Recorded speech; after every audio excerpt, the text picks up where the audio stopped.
There are faster, sharper, meaner, more expensive versions of both the 911 and the AMG GT, but we think for road driving, the Carrera T and the GTC might just be the sweet spot of each range. So, is that actually true?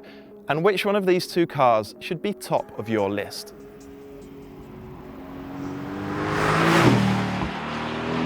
Let's start in the bigger, noisier, faster car, shall we? AMG GTC. This is the one that sits between the S and the R, the R being the head-banging one, the sort of GT3 RS of the range. That GTR can actually feel like quite hard work on a typical British B road. It's crashy, its tyres are super unforgiving in the wet. It's on Cup 2 tyres. In fact, you can watch our review of that car if you click the link here somewhere and see why we think that car is just a little bit too much. So that brings us back round to this, the GTC. It's got the same wider track as the GTR, wider than the GTS and the GT, 57mm. You really appreciate that when you start sticking it through some corners. The rear end in lesser GTs seems to collapse when you turn it into a corner. It feels a bit spooky, but in this car, it's squat, it's planted, it feels fantastic.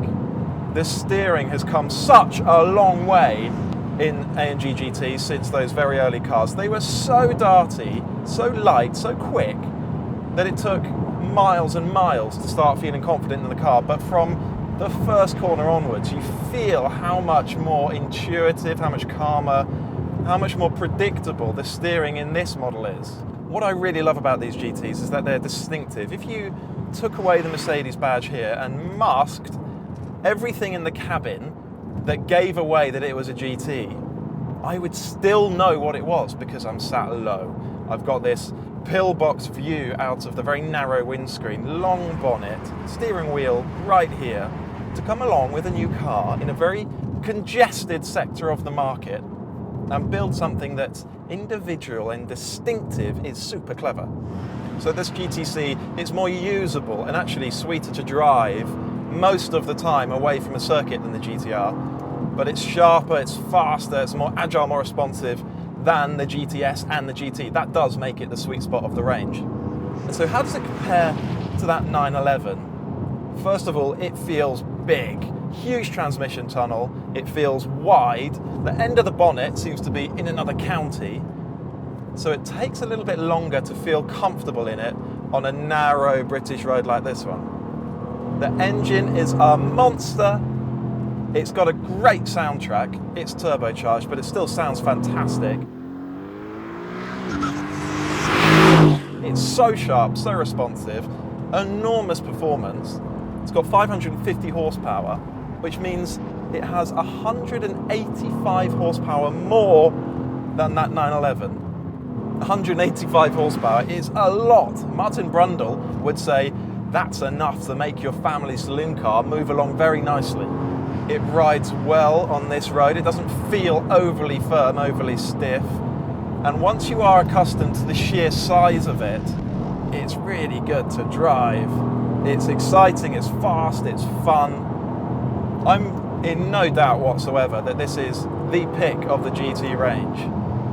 Unless you're going to do track day after track day, in which case you do want the GTR, this is the sweetest model. It looks fantastic.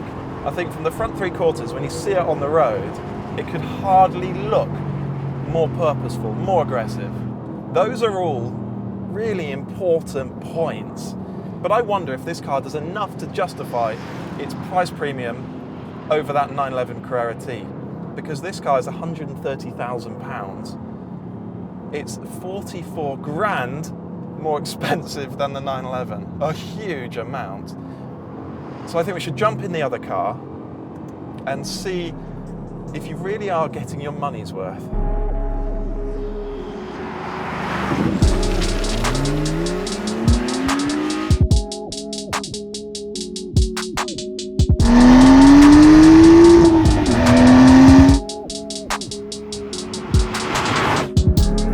Amazing how much smaller this 911 feels than that AMG GT.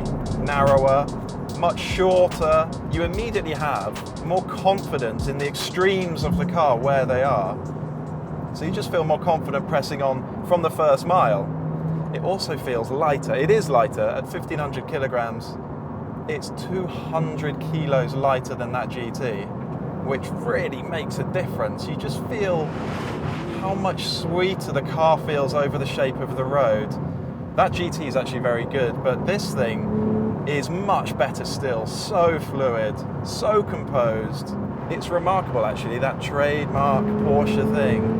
Beautiful damping, really nicely judged ride quality with control. It feels a little bit slower, but not really. It's still plenty quick enough. This car's got 365 horsepower, and I had to double check that when I saw that figure, because 365, it just seems so quaint nowadays. That's not really anything at all, is it? There are hot hatches with more, but it uses that power beautifully, and it still feels quick. And the engine is really sweet, so responsive, good strong torque, still revs at the top end. The soundtrack with the sports exhaust, okay, it's not as tuneful, not as varied as the old normally aspirated engine, but it's good for a turbo.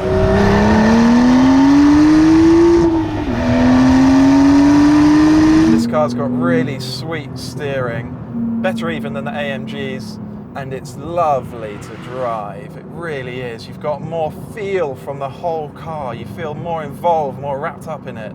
You feel more comfortable driving up to the limits of what the car can do on the road more often. Plus, manual gearbox. You can't have a manual gearbox in that GT. Makes a huge difference when you're driving on a good road just for pleasure. It's all the difference. It doesn't feel quite as fast as that GT. It doesn't look as distinctive. It doesn't have the same presence. Maybe it doesn't have the same character. In many ways, 911s actually feel quite normal compared to the likes of an R8, an AMG GT, those cars that have more theatre. And that can either be a blessing or a curse, a positive or a negative. I think if you're using a car every day, it's a really good thing. And the same is true of this car's interior. It doesn't look anything like as theatrical as the AMGs. It's actually really plain, really simple. But it means that there's plenty of space in here. There's brilliant visibility all round. In terms of usability, it's so far ahead of that Mercedes. So overall, the two cars compared, no, I don't think this 911 has quite the excitement, the theatre.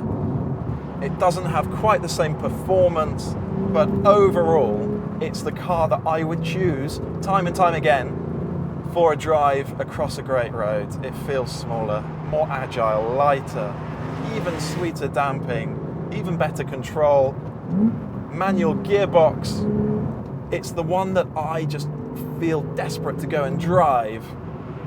As good as that AMG GTC is, I still prefer this 911. And then the added bonus is it's £44,000 cheaper, which is huge, huge amount.